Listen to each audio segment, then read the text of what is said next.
Eu estou vendo aqui que eu não mereço nenhuma dedicatória ainda aqui no... Assim não é possível. Enfim, a gente tem que se conformar, né?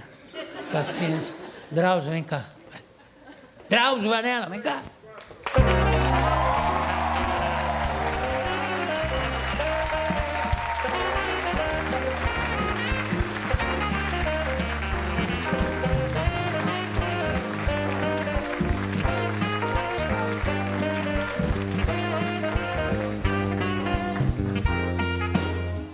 35 anos que a gente se conhece. Desde 1981.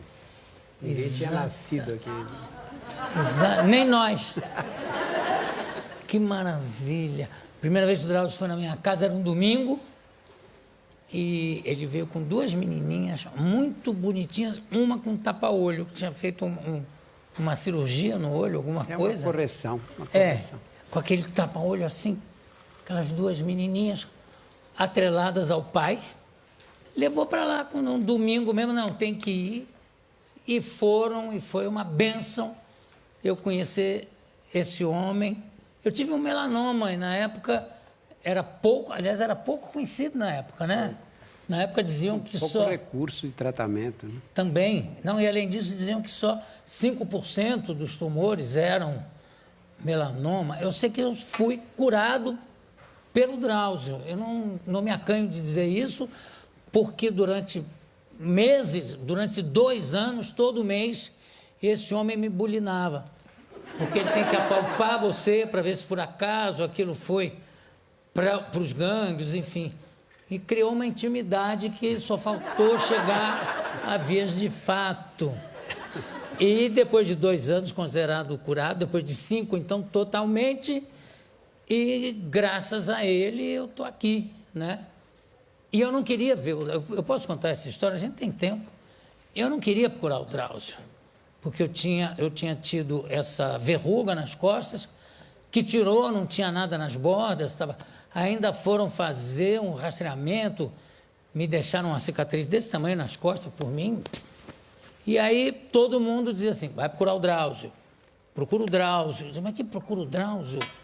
Ele é a pessoa que mais, ele vê 100 melanomas por ano, mais que o Memória, porque tudo que é melanoma, mandam para ele do país inteiro. Então, ele é a pessoa que realmente entende. Mas eu já tirei, eu sei, mas não custa, procura o Drauzio. Aí eu fui agradecer ao Janotti, né? O Janotti, que era o patologista do Delboni. E fui agradecer a ele, porque ele é que fez a análise e tal. Aí ele falou, você já procurou o Drauzio? Eu falei, não, tem que procurar o Drauzio. Eu falei, não. Aí chegou a secretária, abriu a porta e falou assim, doutor, sua mãe na Dinamarca. E ele falou, fala que depois eu ligo para ela. Aí eu falei, não, esse troço é sério, se a mãe está na Dinamarca e ele não atende para me convencer que eu tenho que procurar o Drauzio, vou procurar o Drauzio. Aí procurei o Drauzio, foi muito bom. A história do primeiro encontro já é muito longa, mas o engraçado é que depois eu fui agradecer ao Janine, né? Janotti. Fui agradecer ao Janotti dele ter me indicado, digo, olha, eu só percebi que podia ser uma coisa grave quando você deixou de falar com a sua mãe na Dinamarca para me atender. Aí ele caiu na risada. Eu falei, por quê? Não é na Dinamarca, é aqui mesmo, esse é o nosso PBX. A é Áustria, B é Brasil, C é Cuba e D é Dinamarca. Se não fosse isso, provavelmente não teria procurado meu amigo Drauzio. Que agora, nesses 35 anos, escreveu vários livros de muito sucesso, e aqui ele está lançando agora com o nosso amigo Luiz Fax, que também a gente é obrigado a escrever, porque senão ele não larga do pé da gente. O Drauzio, é isso mesmo. Luiz Fax é o editor da Companhia das Letras e ele é uma pessoa ansiosa. Você diz que começou a escrever um livro e já quer saber que dia você vai entregar o livro para ele. Antes mesmo de você dizer que começou a escrever, você pensou, palavra de médico, ciência, saúde, estilo de vida, pela Companhia das Letras. Livro aí já? Como? Eu não vi o livro ainda. Então, pronto. Também não mostro. Vocês me disseram que ia mandar um boneco só com a capa. Eu não sei, vai ver que é um boneco. Não, está escrito. Deixa eu ver aqui, olha, tem assim, quanto mais cedo, melhor. Ah, não, é o livro. Profilaxia, pré-exposição, uma vacina para dengue, é o próprio, né? É o próprio livro. Legalização da maconha ou cigarro eletrônico. Vamos começar falando do cigarro eletrônico. Esse cigarro eletrônico funciona mesmo, Drauzio? Acho que esse cigarro eletrônico tem tem uma contradição. Ele tem um lado que é muito benigno, porque o problema, um dos maiores problemas do cigarro, o cigarro que tem nicotina. A nicotina é para viciar as pessoas, para tornar as pessoas dependentes. E é a droga que causa a maior dependência química conhecida pela medicina. Você pega, tem uma experiência longa de cadeia, você sabe, você pega o pessoal que fuma crack na rua, que está lá na sarjeta. Eles vão para a cadeia não tem crack, eles largam do crack, mas não conseguem largar do cigarro. É mais difícil largar do cigarro do que largar da cocaína. Quem provoca essa dependência é a nicotina. Só que na combustão do cigarro, do tabaco, você joga para dentro do pulmão, a alta temperatura, um número incalculável de produtos. Mais de 4.000 é o cálculo. Desses produtos, alguns são tóxicos, muito tóxicos, outros são cancerígenos. O cigarro eletrônico tem uma forma que libera só nicotina. Então, não libera essa fuligem toda que vem junto com o cigarro. Mas a nicotina não é a droga que mais vicia. Perigosa? Não, e fatal também, não é? Bom, em doses altas pode ser fatal. Mas a nicotina é o que faz, é o que dá o prazer para o dependente do cigarro. Então, tem essa vantagem. Já que vai fumar mesmo, que não vai parar de fumar, você fuma só nicotina, que é o que mantém essa sua dependência e você não entra em crise de abstinência. Mas a nicotina não dá câncer? A nicotina não. A nicotina Olha não. só. Então você tem uma ala que defende, diz, olha, esse cara fuma nicotina junto com um mundo de produtos, vai ter câncer, vai ter problemas pulmonares graves, enfisema, o diabo. Sem falar problemas arteriais também. Também, ataques cardíacos, derrames cerebrais. Se você fizer ele só fumar nicotina, ele fica livre disso. Mas só uma pergunta, Drauzio. Esse caso, no caso do cigarro eletrônico, ele também vai acumulando a nicotina no pulmão, ou não? Não, porque a nicotina é absorvida. Sei, então não provoca enfisema? Não se sabe porque é uma coisa recente ainda, né? A experiência com cigarro eletrônico é pequena. O problema do cigarro eletrônico, os críticos dizem o quê?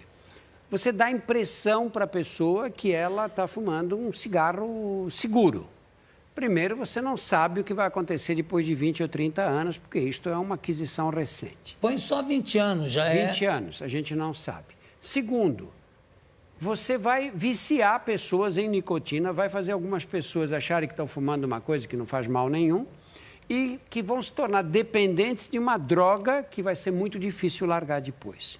E você vai viciar, porque toda publicidade do cigarro é feita para quê? Para viciar a criancinha, né? Criança, 12, 13, 15 anos. Por que você não vicia um homem que chegou, uma mulher que chegou aos 40 anos? Muito difícil. 95% dos fumantes começam a fumar abaixo dos 25 anos. E aí você vai pegar adolescentes, vai transformá-los em dependentes de nicotina, e quantos desses não vão partir da nicotina para o cigarro comum? Então, se você libera o cigarro eletrônico, você vai liberar a publicidade dele também. Ah, mas pode proibir na televisão. É proibido na televisão, mas você vai na padaria, tem lá cigarro, tem propaganda de cigarro. Tudo que é lugar. A propaganda não chega a ser totalmente banida. Eu sei, você já me contou isso, a gente já conversou sobre isso, uma experiência feita com ratinhos de laboratório, colocando à disposição 5 ou 4, não sei, tóxicos, né? Desde do tabaco até a heroína, passando por cocaína, qual era a outra, não me lembro agora, maconha. Maconha, heroína, tinha mais alguma, morfina. E morfina. Davam comida e a droga. Depois suspendiam a comida e a droga. E depois de alguns dias voltavam a dar comida e a droga. O único ratinho que antes ia na nicotina, ia na droga antes de comer era o ratinho. Ia na droga, depois ele comia. Ia na nicotina. Os outros antes iam comer. Quer dizer, é a coisa mais viciante que tem. Mais viciante. Droga mais difícil de largar. Você fumou durante quantos anos? 19 anos. Há quanto tempo você não fuma? 30 e... Já está assim do urso? 7 anos. Não, não, porque até um certo tempo a pessoa diz assim, 32 anos, né? 1 mês e 5 dias. 37 anos. É uma droga tão maldita essa, Ju, que se eu fosse condenado à morte, disseram, qual é o seu último desejo? Eu dizia, me dá um cigarro para eu pensar aqui. Né? Você deixa de ser usuário, mas não deixa de ser dependente. Não deixa de ser dependente. A vida inteira você conserva aquela memória do cigarro. É como o álcool. O cara que é alcoólatra, ele continua sendo alcoólatra só porque... Que não bebe mais. Não bebe, está em suspenso. Ou, você se lembra uma matéria que você fez, uma entrevista que você fez com 2 médicos e um cara que era do Alcoólicos Anônimos, de costas. Só não que, aparecem. Né? E todo mundo, os médicos falavam do alcoolismo, o alcoólatra, não sei o quê. Eu perguntei o que você acha. Ele dizia, bom, você não pede cana como eu? O linguajar dele era totalmente diferente. Politicamente incorreto. Né? Agora, aqui no livro, você aborda uma série de questões e de perguntas, e é uma coletânea de artigos, mas não só que já foram publicados pela Folha. Alguns não. Tem uns que foram... São originais. Propositadamente escritos para o livro. Se você abre, isso aqui pode funcionar, porque tem uma coisa que as pessoas usam muito, a internet hoje. Inclusive, você tem um site extraordinariamente bem feito, em que você põe qualquer doença das mais... Eu sou viciado em doenças exóticas. Eu digo que eu sou viciado, mas só em doenças exóticas. Não tenho medo do resfriado comum, não. Mas se você fala uma coisa, beriberi, eu vou correndo lá para saber o que quer dizer. Escorbuto, né? Escorbuto. Eu digo, puta, deixa eu ver se eu peguei isso. Agora, nesses artigos todos, qual foi o mais polêmico de todos? João, eu acho que tem uns... Um dos que seja... Tem uns temas... Por exemplo, teve uma época aqui em São Paulo, tem uma violência grande contra homossexuais, né? Mataram homossexuais. A violência sempre existiu, continua existindo, mas teve uma época que ela foi mais aguda. E eu fiquei tão chocado com essa coisa, né? Você atacar uma pessoa porque ela tem um comportamento sexual diferente do seu. Isso não é uma questão de moral, nem uma questão de defesa de família, de valores da sociedade. Isso é uma questão de ignorância. Porque uma pessoa... Você não decide a sexualidade. A sexualidade se impõe. Eu, quando fiz 12, 13 anos, um dia passou uma menina na minha frente e eu vi que estava olhando ela de um jeito diferente. Nunca me passou pela cabeça, agora eu preciso decidir se eu vou ser homossexual ou heterossexual. Como não passou pela cabeça de ninguém. A sexualidade ela se impõe desse jeito. Hoje, nós temos uma quantidade enorme de estudos analisando todos os fenômenos biológicos envolvidos na homossexualidade. E é claríssimo que nós temos um substrato biológico que justifica a atração por pessoas do mesmo sexo. Mas peraí, você falou justifica. Eu queria que você deixasse bem claro, já está ficando claro, mas é o seguinte, que não é uma questão de opção. Não, imagina. A pessoa não resolve, eu quando crescer, eu vou ser viado. Não tem isso, não é uma opção sexual. Quem é que escolheria? Uma coisa tão complicada. Já a vida de heterossexual é tão difícil. Quem é? Ser um homem, duro ser homem num país como o Brasil, pior ainda. Mas você escolheu o caminho mais complicado, mais difícil. Né? Isso acontece com as travestis. Quem é o homem que gostaria de sair de mulher na rua, ser espancado pela polícia, ser atacado por débeis mentais? Ninguém. É que as pessoas são assim. Como eu sou heterossexual, tem outro que é homossexual. E o que me choca é como é que a pessoa se incomoda com o comportamento sexual do outro. Do outro. E nesse artigo eu digo que, que diferença faz para você se o seu vizinho reparte a cama com outro homem?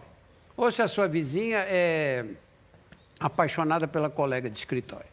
Se faz diferença para você, isso não está legal, né? Não, sabe o que me impressiona? Por exemplo, um país altamente civilizado como é a Inglaterra, o lugar onde existe a verdadeira democracia. No entanto, o homossexualismo, ou agora, politicamente correto, você tem que dizer homossexualidade, eu não percebo a diferença, mas enfim, até os anos 60 era considerado crime. Crime, lógico. Num país altamente civilizado. Quer dizer, você vê como isso não é um problema do subdesenvolvimento brasileiro, ou isso, aquilo. Não, é uma coisa que está, assim, a ferro e fogo marcada no inconsciente das pessoas. Esse artigo que eu escrevi sobre a homossexualidade, depois, nossa, quando pegava o site, era um mundo de gente xingando através do site. E o doutor resolveu sair do armário agora. Mas isso deixa as pessoas muito violentas quando você toca nesses temas, né? E muita gente dizendo que você finalmente saiu do armário. Não, foi um rapaz. Essa pergunta é maravilhosa. Aí, doutor, saiu do armário, que é uma expressão maravilhosa. Eu conheço um ator que é corintiano, roxo. E outro dia ele estava se manifestando de uma forma tão violenta sobre o time dele e tal. Aí eu falei, mas rapaz, por que essa violência toda? Ele falou, eu sou um hétero no armário. Era o oposto. Vamos chamar a nossa vinheta para continuar com o doutor Drauzio Varela. Vamos lá, por favor.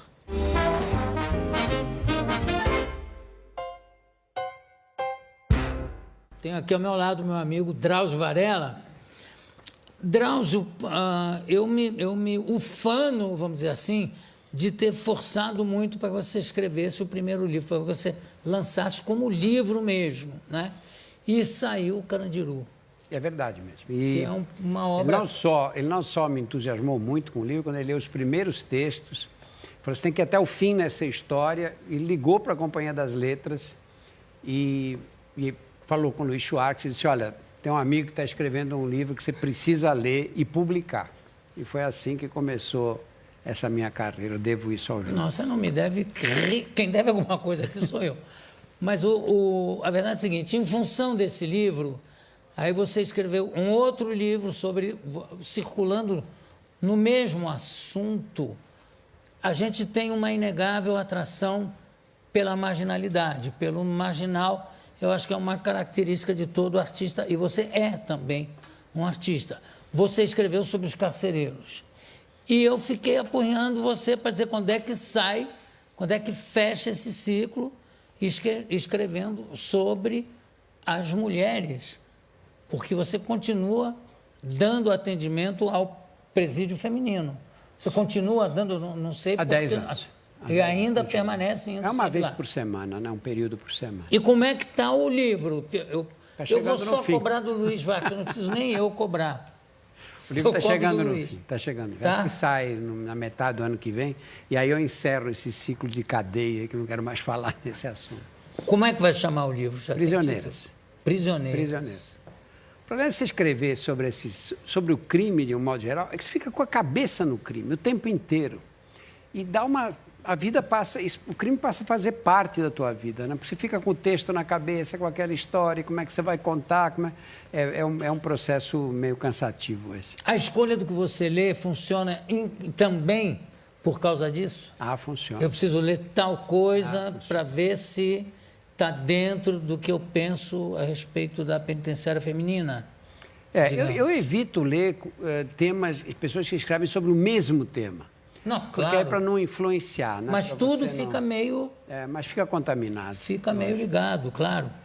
O negócio do teu trabalho como oncologista, que é uma coisa que também deve, pelo que a gente já conversou até muito sobre isso, é uma coisa que para você ficar atualizado, leva um tempo enorme, porque o que saiu na revista Science desse mês já está defasado. Não é isso? Continua sendo assim? Cada vez mais. E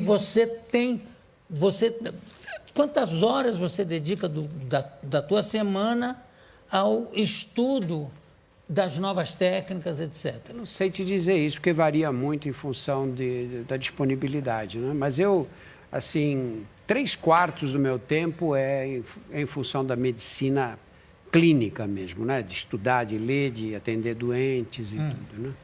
A medicina ocupa o meu tempo inteiro, porque o mesmo trabalho que eu faço na televisão é sobre medicina, né?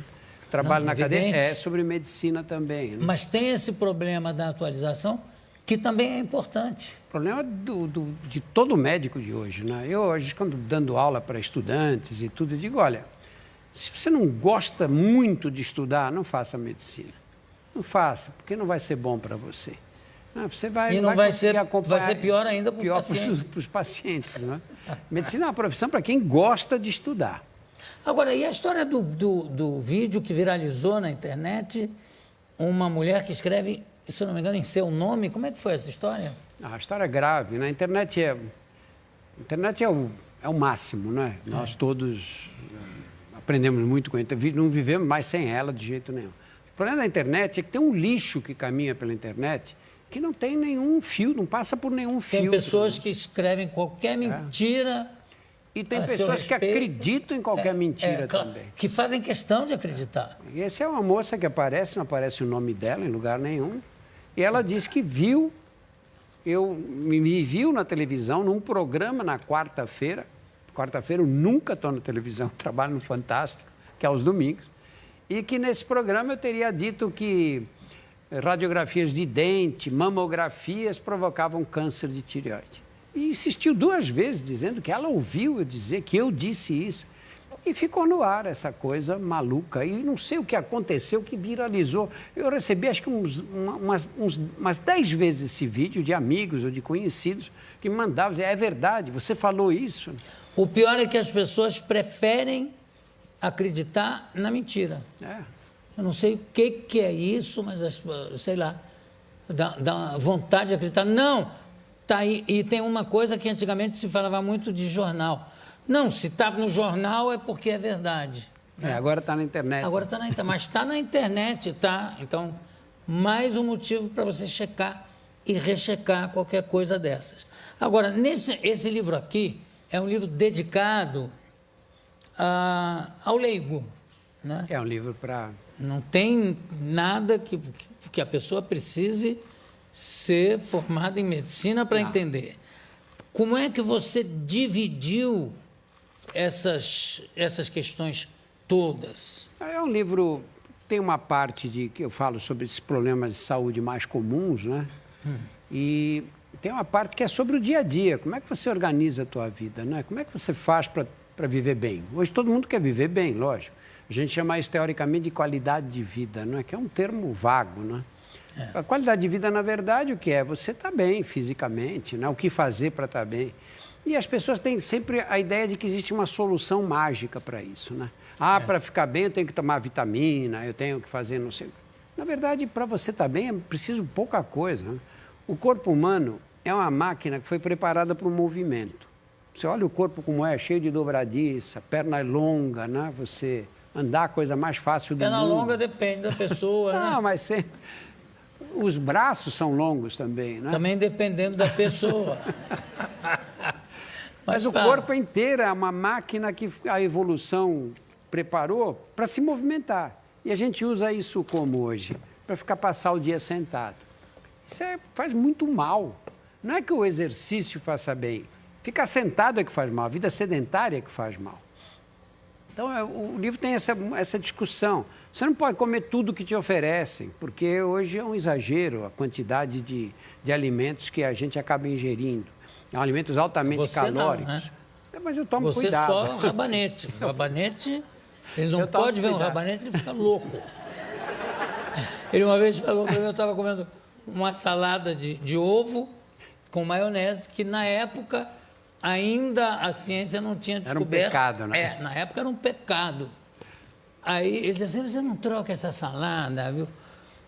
come uma salada de rabanete. Eu olhei e falei, você é a única pessoa do mundo que gosta de comer salada de rabanete. Agora, você sabe que esse negócio do movimento, eu acho impressionante pelo seguinte. Winston Churchill, que para mim é uma figura exemplar, né? Na política mundial, a gente deve a ele o fato de não estar sob o tacão do nazismo. Ele fumava 8 charutos por dia, bebia 2 litros de uísque, tomava 2 garrafas de champanhe, que depois, por motivos de economia, ele cortou para uma só, e tomava, além disso, conhaque e, enfim, bebia muito, fumava muito. Qual era? Eu li muito sobre a vida do Churchill, muito, porque eu acho um personagem extremamente fascinante dessa época. Tem um livro, inclusive, foi o Wilton Marx que me deu, que faz o diferencial entre o Hitler e o Churchill. E, no final, ele chega à seguinte conclusão, que a grande diferença é que o Hitler era um racista e o Churchill é um humanista. Aí eu fiquei pensando, como é que esse homem que exerceu as suas funções até 90 e tantos anos, como é que com tudo isso que ele faz, ele é tão saudável? Me parece que a resposta é o seguinte, esse homem nunca foi parado, ele estava sempre em movimento, desde cedo, estava nas guerras como correspondente, ele ia para a frente de batalha, andava até morrer, ele andava, e não era uma coisa planejada, que ele era obrigado a andar, não. Estava dentro do organismo dele essa coisa de andar. Ele tinha que estar em movimento. Ele só dormia 1 hora de tarde, era o que compensava tudo o que ele precisava para não perder energia. Você não acha que esse fato dele estar sempre em movimento, como você disse, é uma máquina que não foi feita para parar ou para sentar, isso não pode ser responsável pela longevidade que esse homem teve, apesar dos abusos que ele cometia? É difícil a gente dizer, porque você, para viver passados 90 anos, tem que ter uma genética favorável. Né? Não sei, mas digo, além disso, evidente. A prática de andar... certamente, certamente. Quando você... essa máquina que foi preparada para o movimento, que é o corpo humano, ao contrário das outras, como automóvel, avião, que se desgastam à medida que se movimenta, o corpo humano se aprimora à medida que se movimenta. E isso nós estamos pagando um preço alto. Hoje eu acho que se você fosse pensar numa medida de saúde pública, uma medida só, além de largar o cigarro, que o cigarro no século XXI vai matar 1 bilhão de pessoas. 1 bilhão de pessoas no século XXI. Mas esquece o cigarro, que é uma coisa... Do ponto de vista individual, qual é a medida mais importante de saúde pública? Saúde pública é andar. Eu nunca imaginei, quando me formei na faculdade, fim dos anos 60, naquela época a gente tinha doença de Chagas, esquistossomose, malária, temos até hoje, mas pouco. Não febre amarela, alguns pegam ainda. Mas se a gente pegar... Eu nunca imaginei que um dia a medida mais importante fosse fazer as pessoas andar. Não tem sentido isso, né? E é realmente a medida mais importante hoje, tirar as pessoas da cadeira. Porque se você não tira, o que acontece? Quer ver? Quantos daqui têm parentes com diabetes? Levanta a mão, por favor. O quê? Quantos têm parentes com pressão alta aqui? Olha, parece aqueles programas de pastor que dizem, quem quer aceitar Jesus? Quem aceita diabetes? Quem aceita? Todo mundo. Todo mundo. Essas são as 2 maiores epidemias do mundo moderno. Pressão alta e diabetes. São epidemias e doenças gravíssimas que a gente acostumou. Como é que está sua mãe? Está ótima. Tem o diabetes dela, mal compensado, pressão alta. Como está ótima? Tua mãe pode morrer a qualquer momento. A gente acha que tudo bem. Essas são as grandes epidemias. Fala em epidemia, a AIDS. O Ministério da Saúde diz que nós temos 800 mil pessoas com HIV positivas no Brasil. Diabetes, temos 12 milhões, pelo menos, de pessoas com diabetes. 12 milhões. Pressão alta, nós temos aí aos 60 anos mais da metade da população, mulheres e homens. Agora, tem uma coisa inacreditável que as pessoas até custam acreditar. Tem pessoas com diabetes e quando elas perdem peso e andam, a diabetes some. O que antigamente se achava que era impossível, não. Você só controla na base da insulina e não tem outro jeito. Aí começaram a perceber que se você emagrecer e andar, fazer um exercício de andar, e eu estou realmente, eu estou isento, porque eu sou gordo, mas graças a Deus eu tenho tudo em níveis mais do que não, mais o que irrita muito alguns médicos. Bastante. Bastante. Aliás, mando meu abraço para o Carlos Jardim, que tem desaparecido. Ele agora só brinca com o filho dele. Eu escrevo, mando o WhatsApp para ele, ele me devolve uma fotografia do Bruno com capacete de piloto. Eu digo, não, espera lá. Olha, eu vou dar uma parada aqui, eu sei que a gente tem, geralmente são 2 blocos, mas diante dessa pesquisa aqui da diabetes e da pressão alta, você vê o que tem de vagabundo nessa plateia, que não levanta o rabo para nada, nós vamos abrir o 3º bloco e eu vou abrir para perguntas da plateia para o doutor Drauzio Varella. Desde já eu quero agradecer a sua presença, a presença do meu amigo, que só tem uma queixa, que a gente se vê pouco. Muito pouco. Mas, enfim, paciência, eu sei que de qualquer maneira eu pego no telefone e ele sempre tá atento, e se ele não atende na hora, ele dá retorno correndo. É a pessoa mais preocupada com a minha saúde depois de mim e da Flavinha, claro. Vamos lá, Virem, por favor. Suspenso. Ou você se lembra uma matéria que você fez, uma entrevista que você fez com 2 médicos e um cara que era do Alcoólicos Anônimos, de costas. Só não que aparece, né? E todo mundo, os médicos falavam do alcoolismo, o alcoólatra, não sei o quê. E perguntei, o que você acha? Ele dizia, bom, você não pede cana como eu? O linguajar dele era totalmente diferente. Politicamente incorreto. Né? Agora, aqui no livro, você aborda uma série de questões e de perguntas, e é uma coletânea de artigos, mas não só que já foram publicados pela Folha. Alguns não. Tem uns que foram... São originais. Propositadamente escritos para o livro. Se você abre, isso aqui pode funcionar, porque tem uma coisa que as pessoas usam muito, a internet hoje. Inclusive, você tem um site extraordinariamente bem feito, em que você põe qualquer doença das mais... Eu sou viciado em doenças exóticas. Eu digo que eu sou viciado, mas só em doenças exóticas. Não tenho medo do resfriado comum, não. Mas se você fala uma coisa, beriberi, eu vou correndo lá para saber o que quer dizer. Escorbuto, né? Escorbuto. Eu digo, puta, deixa eu ver se eu peguei isso. Agora, nesses artigos todos, qual foi o mais polêmico de todos? João, eu acho que tem uns... Um dos que seja... Tem uns temas...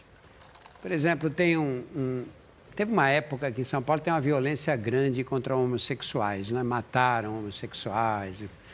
A violência sempre existiu, continua existindo, mas teve uma época que ela foi mais aguda.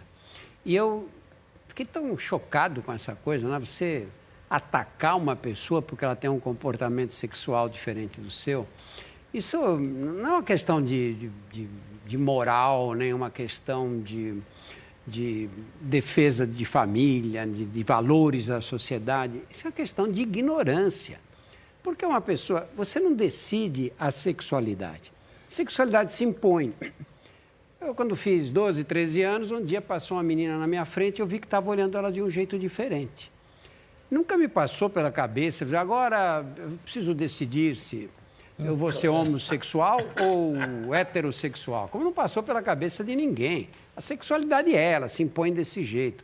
Hoje, nós temos uma quantidade enorme de estudos analisando todos os fenômenos biológicos envolvidos na homossexualidade. E é claríssimo que nós temos um substrato biológico que justifica a atração por pessoas do mesmo sexo. Mas peraí, você falou justifica. Eu queria que você deixasse bem claro já está ficando claro no seguinte, que não é uma questão de opção. Não, imagina. A pessoa não resolve. Eu quando crescer, eu vou ser viado. Não tem isso. Não é uma opção sexual. Quem é que escolheria? Uma coisa tão complicada. A vida de heterossexual é tão difícil. Quem é? Você é um homem, duro ser homem num país como o Brasil, pior ainda.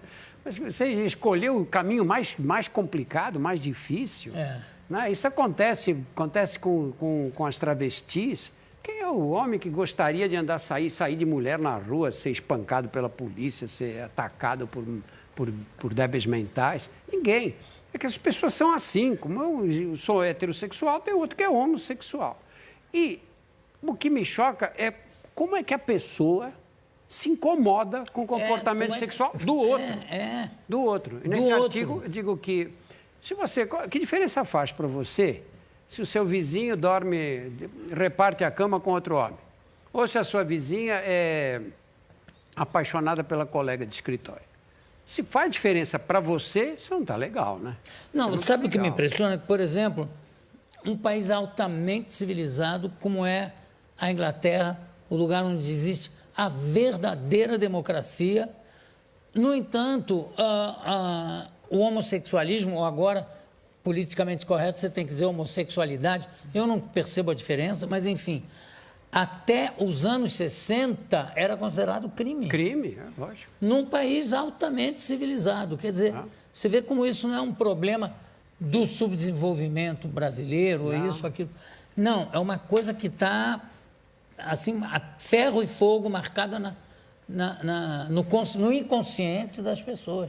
Esse artigo que eu escrevi sobre a homossexualidade, depois, nossa, quando pegava o site, era um mundo de gente xingando através do site.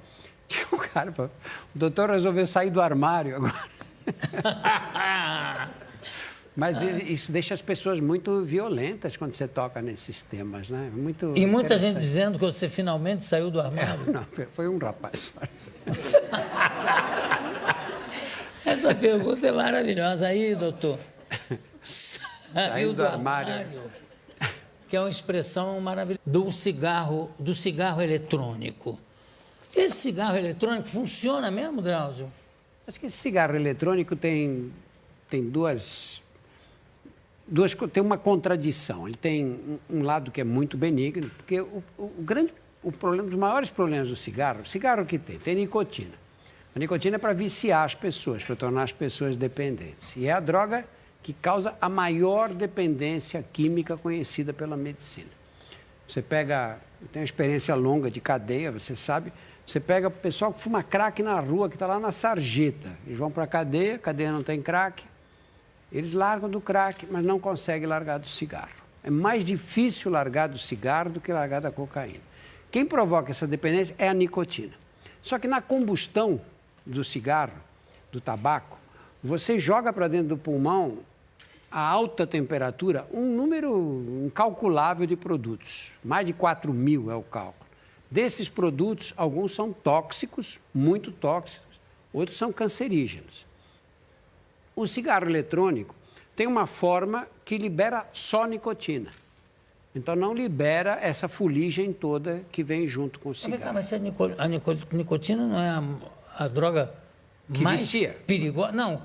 E fatal também, não é? Bom, em doses altas pode ser fatal. Mas a nicotina é o que dá o prazer para o dependente do cigarro. Então, tem essa vantagem. Já que vai fumar mesmo, que não vai parar de fumar, você fuma só nicotina, que é o que mantém essa sua dependência e você não entra em crise de abstinência. Mas a nicotina não dá câncer? A nicotina não. A nicotina Olha não. Só. Então você tem uma ala que defende, diz, olha, esse cara fuma nicotina junto com um mundo de produtos, vai ter câncer, vai ter problemas pulmonares graves, enfisema, o diabo. Sem falar problemas arteriais também. Também, ataques cardíacos, derrames cerebrais. Se você fizer ele só fumar nicotina, ele fica livre disso. Mas só uma pergunta, Drauzio. Esse caso, no caso do cigarro eletrônico, ele também vai acumulando a nicotina no pulmão, ou não? Não, porque a nicotina é absorvida. Sei, então não provoca enfisema? não se sabe porque é uma coisa recente ainda, né? A experiência com cigarro eletrônico é pequena. O problema do cigarro eletrônico, os críticos dizem o quê? Você dá a impressão para a pessoa que ela está fumando um cigarro seguro. Primeiro, você não sabe o que vai acontecer depois de 20 ou 30 anos, porque isto é uma aquisição recente. Põe só 20 anos, já é... 20 anos, a gente não sabe. Segundo, você vai viciar pessoas em nicotina, vai fazer algumas pessoas acharem que estão fumando uma coisa que não faz mal nenhum e que vão se tornar dependentes de uma droga que vai ser muito difícil largar depois. E você vai viciar, porque toda publicidade do cigarro é feita para quê? Para viciar a criancinha, né? Criança, 12, 13, 15 anos. Por que você não vicia um homem que chegou, uma mulher que chegou aos 40 anos? Muito difícil. 95% dos fumantes começam a fumar abaixo dos 25 anos. E aí você vai pegar adolescentes, vai transformá-los em dependentes de nicotina, e quantos desses não vão partir da nicotina para o cigarro comum? Então, se você libera o cigarro eletrônico, você vai liberar a publicidade dele também. Ah, mas pode proibir na televisão. É proibido na televisão, mas você vai na padaria, tem lá cigarro, tem propaganda de cigarro. Tudo que é lugar. A propaganda não chega a ser totalmente banida. Eu sei, você já me contou isso, a gente já conversou sobre isso, uma experiência feita com ratinhos de laboratório, colocando à disposição 5 ou 4, não sei, tóxicos, né? Desde do tabaco até a heroína, passando por cocaína, qual era a outra, não me lembro agora, maconha. Maconha, heroína, tinha mais alguma, morfina. E morfina. Davam comida e a droga. Depois suspendiam a comida e a droga. E depois de alguns dias voltavam a dar a comida e a droga. O único ratinho que antes ia na droga antes de comer era o ratinho. Ia na droga, depois ele comia. Ia na nicotina. Os outros antes iam comer. Quer dizer, é a coisa mais viciante que tem. Mais viciante. Droga mais difícil de largar. Você fumou durante quantos anos? 19 anos. Há quanto tempo você não fuma? 30 e... Já está assim do 7 anos. Não, porque até um certo tempo a pessoa diz assim, 32 anos, né? 1 mês e 5 dias. 37 anos. É uma droga tão maldita essa, Ju, que se eu fosse condenado à morte, disseram, qual é o seu último desejo? Eu dizia, me dá um cigarro para eu pensar aqui. Né? Você deixa de ser usuário, mas não deixa de ser dependente. Não deixa de ser dependente. A vida inteira você conserva aquela memória do cigarro. É como o álcool. O cara que é alcoólatra, ele continua sendo alcoólatra só porque... Que não bebe mais. Não né? bebe.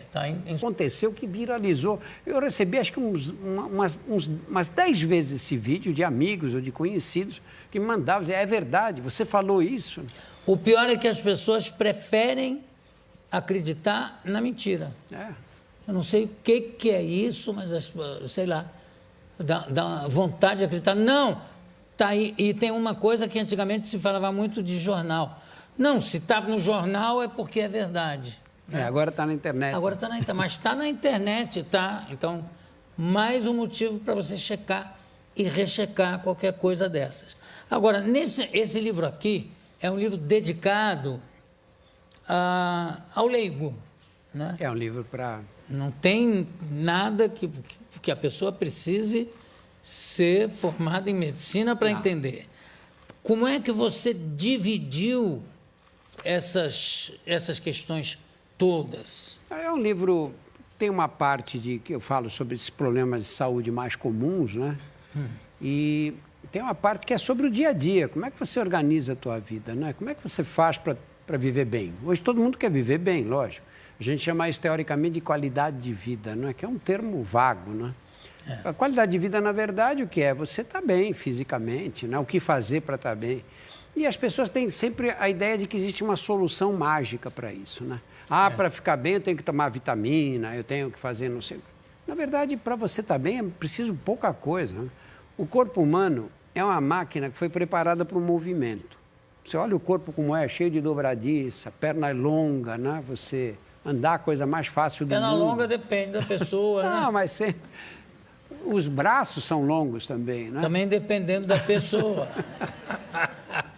Mas o corpo inteiro é uma máquina que a evolução preparou para se movimentar. E a gente usa isso como hoje? Para passar o dia sentado. Isso faz muito mal. Não é que o exercício faça bem. Ficar sentado é que faz mal. A vida sedentária é que faz mal. Então, o livro tem essa discussão. Você não pode comer tudo que te oferecem, porque hoje é um exagero a quantidade de alimentos que a gente acaba ingerindo.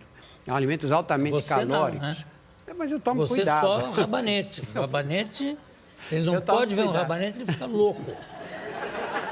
Ele uma vez falou para mim, eu estava comendo uma salada de ovo com maionese, que na época ainda a ciência não tinha descoberto. Era um pecado, né? Na época era um pecado. Aí ele disse assim, você não troca essa salada, viu? Come uma salada de rabanete. Eu olhei e falei, você é a única pessoa do mundo que gosta de comer salada de rabanete. Agora, você sabe que esse negócio do movimento, eu acho impressionante pelo seguinte. Winston Churchill, que para mim é uma figura exemplar, né? Na política mundial, a gente deve a ele o fato de não estar sob o tacão do nazismo. Ele fumava 8 charutos por dia, bebia 2 litros de uísque, tomava 2 garrafas de champanhe, que depois, por motivos de economia, ele cortou para uma só, e tomava, além disso, conhaque e, enfim, bebia muito, fumava muito. Qual era? Eu li muito sobre a vida do Churchill, muito, porque eu acho um personagem extremamente fascinante dessa época.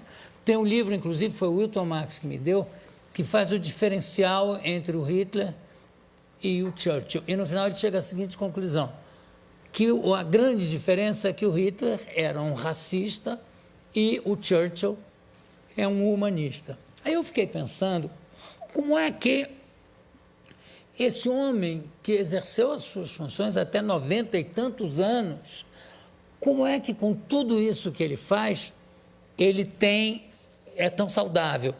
Me parece que a resposta é o seguinte, esse homem nunca foi parado, ele estava sempre em movimento, desde cedo, estava nas guerras como correspondente, ele ia para frente de batalha, andava até morrer, ele andava, e não era uma coisa planejada, que ele era obrigado a andar, não, estava dentro do organismo dele, essa coisa de andar, ele tinha que estar em movimento, ele só dormia 1 hora de tarde, era o que compensava tudo que ele precisava para não perder energia.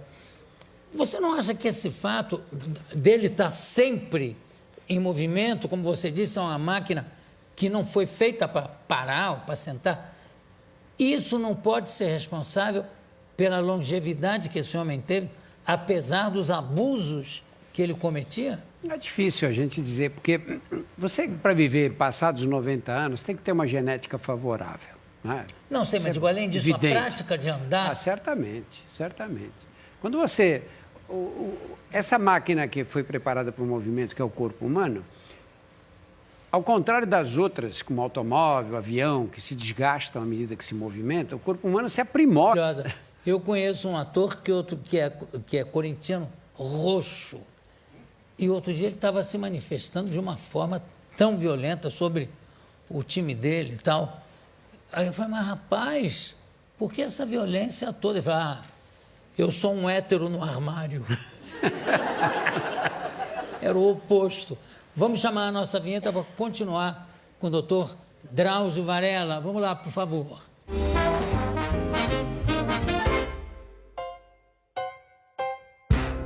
Tenho aqui ao meu lado meu amigo Drauzio Varela. Drauzio, eu me ufano, vamos dizer assim, de ter forçado muito para que você escrevesse o primeiro livro, para que você lançasse como livro mesmo, né? E saiu o Carandiru. É verdade mesmo. E é uma obra... Ele não só me entusiasmou muito com o livro, quando ele leu os primeiros textos, falou, você tem que ir até o fim nessa história, e ligou para a Companhia das Letras e falou com o Luiz Schwartz e disse, olha, tem um amigo que está escrevendo um livro que você precisa ler e publicar. E foi assim que começou essa minha carreira, eu devo isso ao livro. Não, você não me deve, quem deve alguma coisa aqui sou eu. Mas a verdade é a seguinte, em função desse livro, Aí você escreveu um outro livro circulando no mesmo assunto. A gente tem uma inegável atração pela marginalidade, pelo marginal. Eu acho que é uma característica de todo artista, e você é também um artista. Você escreveu sobre os carcereiros. E eu fiquei apunhando você para dizer quando é que sai, quando é que fecha esse ciclo, escrevendo sobre as mulheres. Porque você continua dando atendimento ao presídio feminino. Você continua dando, não sei... Há 10 anos.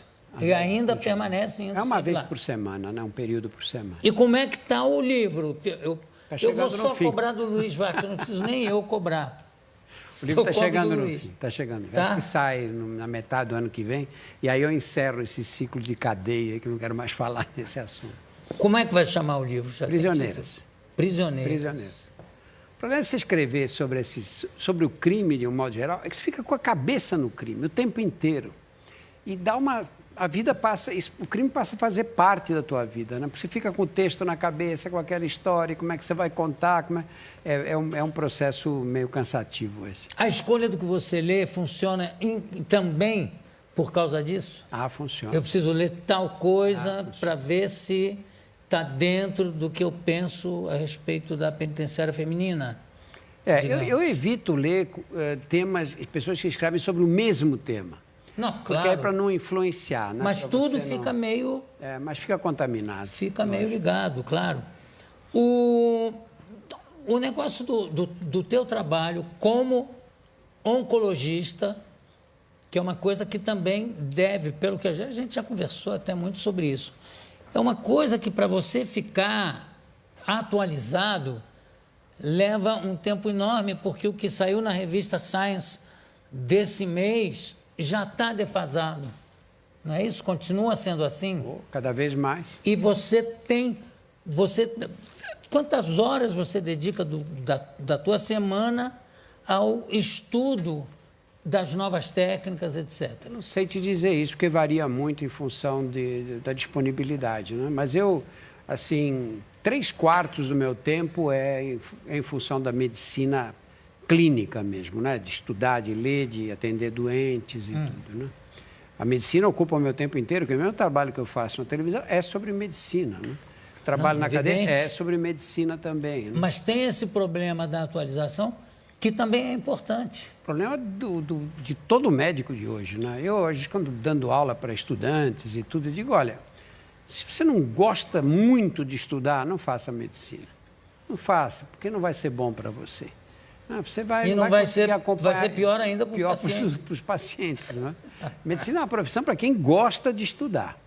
Agora, e a história do vídeo que viralizou na internet, uma mulher que escreve, se eu não me engano, em seu nome, como é que foi essa história? A história é grave, né? A internet é o máximo, né? Nós todos aprendemos muito com ela, não vivemos mais sem ela de jeito nenhum. O problema da internet é que tem um lixo que caminha pela internet que não tem nenhum fio, não passa por nenhum filtro. Tem pessoas que escrevem qualquer mentira.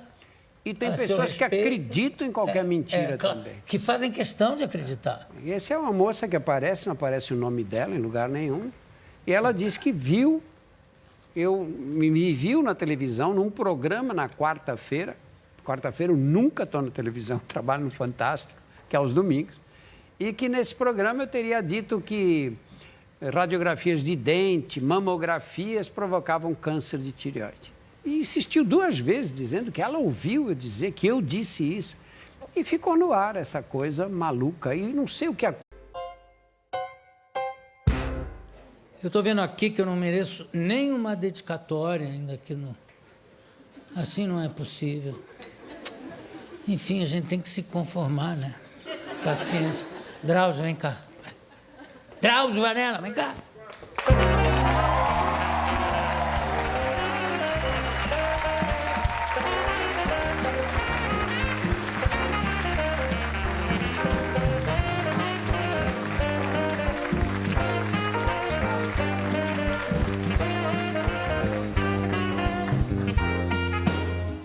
35 anos que a gente se conhece. Desde 1981.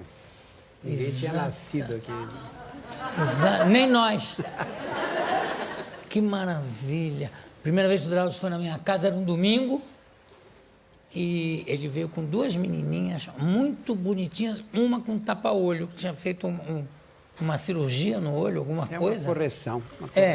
Com aquele tapa-olho assim, aquelas duas menininhas atreladas ao pai. Levou para lá, um domingo mesmo, não, tem que ir. E foram, e foi uma bênção eu conhecer esse homem. Eu tive um melanoma e na época era pouco conhecido na época, né? Na época diziam que pouco recurso de tratamento, né? Também. Não, e além disso diziam que só 5% dos tumores eram melanoma. Eu sei que eu fui curado pelo Drauzio. Eu não me acanho de dizer isso, porque durante meses, durante 2 anos, todo mês, esse homem me bulinava. Porque ele tem que apalpar você para ver se por acaso aquilo foi para os gânglios, enfim. E criou uma intimidade que só faltou chegar a vias de fato. E depois de 2 anos considerado curado, depois de 5, então, totalmente, e graças a ele eu estou aqui, né? E eu não queria ver, eu posso contar essa história, a gente tem tempo. Eu não queria procurar o Drauzio, porque eu tinha tido essa verruga nas costas, que tirou, não tinha nada nas bordas, ainda foram fazer um rastreamento, me deixaram uma cicatriz desse tamanho nas costas por mim. E aí todo mundo dizia assim, vai procurar o Drauzio, procura o Drauzio. Eu dizia, mas que procura o Drauzio? Ele é a pessoa que mais, ele vê 100 melanomas por ano, mais que o Memória, porque tudo que é melanoma mandam para ele do país inteiro. Então ele é a pessoa que realmente entende. Mas eu já tirei, eu sei, mas não custa, procura o Drauzio. Aí eu fui agradecer ao Janotti, né? O Janinho, Janotti, que era o patologista do Delboni, e fui agradecer a ele, porque ele é que fez a análise e tal. Aí ele falou, você já procurou o Drauzio? Eu falei, não, tem que procurar o Drauzio. Eu falei, não. Aí chegou a secretária, abriu a porta e falou assim, doutor, sua mãe na Dinamarca. E ele falou, fala que depois eu ligo para ela. Aí eu falei, não, esse troço é sério, sua mãe está na Dinamarca e ele não atende para me convencer que eu tenho que procurar o Drauzio, vou procurar o Drauzio.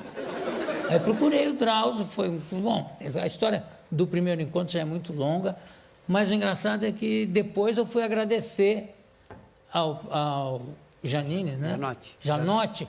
Fui agradecer ao Janotti dele ter me indicado, digo, olha, eu só percebi que podia ser uma coisa grave quando você deixou de falar com a sua mãe na Dinamarca para me atender. Aí ele caiu na risada. Eu falei, por quê? Não é na Dinamarca, é aqui mesmo, esse é o nosso PBX. A é Áustria, B é Brasil, C é Cuba e D é Dinamarca. Se não fosse isso, provavelmente não teria procurado meu amigo Drauzio. Que agora, nesses 35 anos, escreveu vários livros de muito sucesso e aqui ele está lançando agora com o nosso amigo Luiz Fax, que também a gente é obrigado a escrever, porque senão ele não larga do pé da gente. O Drauzio, é isso mesmo. Luiz Fax é o editor da Companhia das Letras e ele é uma pessoa ansiosa. Você disse que começou a escrever um livro e já quer saber que dia você vai entregar o livro para ele. Antes mesmo de você dizer que começou a escrever, você pensou, palavra de médico, ciência, saúde, estilo de vida, pela Companhia das Letras. Aí já? Como? Eu não vi o livro ainda. Então pronto. Também não mostro. Vocês me disseram que ia mandar um boneco só com a capa. Eu não sei, vai ver que é um boneco. Não, está escrito. Deixa eu ver aqui, olha, tem assim, quanto mais cedo, melhor. Não, é o livro. Profilaxia, pré-exposição, uma vacina para dengue, é o próprio, né? É o próprio livro. Legalização da maconha ou cigarro eletrônico. Vamos começar falando